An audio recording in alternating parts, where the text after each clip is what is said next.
Thomas the tank engine wouldn't stop being a nuisance. Night after night he kept the other engines awake. I'm tired of pushing coaches. I want to see the world. The other engines didn't take much notice, for Thomas was a little engine with a long tongue.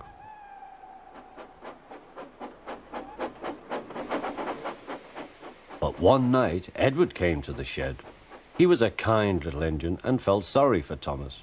"I've got some trucks to take home tomorrow. If you take them instead of me, I'll push coaches in the yard."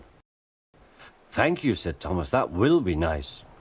Next morning, Edward and Thomas asked their drivers, and when they said yes, Thomas ran off happily to find trucks.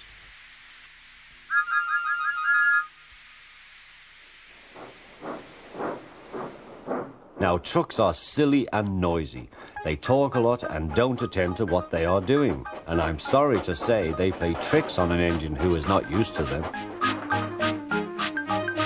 Edward knew all about trucks. He warned Thomas to be careful, but Thomas was too excited to listen.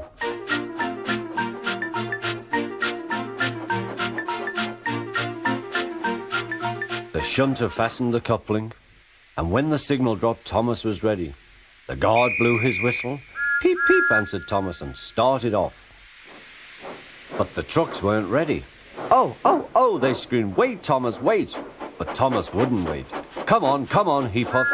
All right, don't fuss. All right, don't fuss," grumbled the trucks.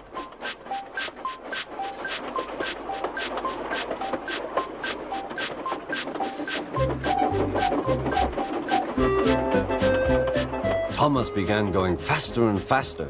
"Whee!" he whistled as he rushed through Henry's tunnel.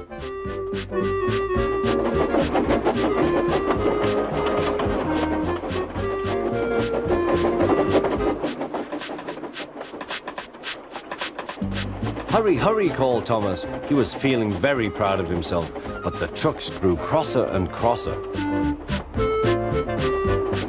At last, Thomas slowed down as he came to Gordon's Hill.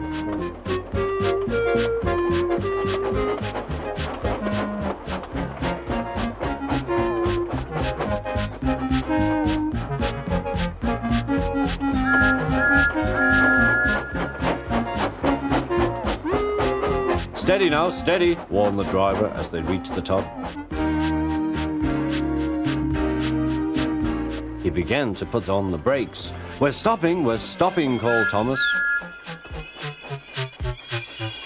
No," answered the trucks, bumping into each other. Go on." Before the driver could stop them, they had pushed Thomas down the hill and were rattling and laughing behind him. Poor Thomas tried hard to stop them from making him go too fast. Stop pushing," he hissed, but the trucks took no notice. Go on," they giggled in their silly way.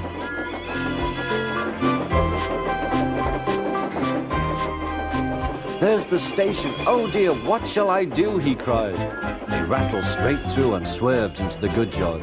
Thomas shut his eyes. "I must stop." When he opened his eyes, he saw he had stopped just in front of the buffers. There watching him was the fat controller. "What are you doing here, Thomas?" he asked.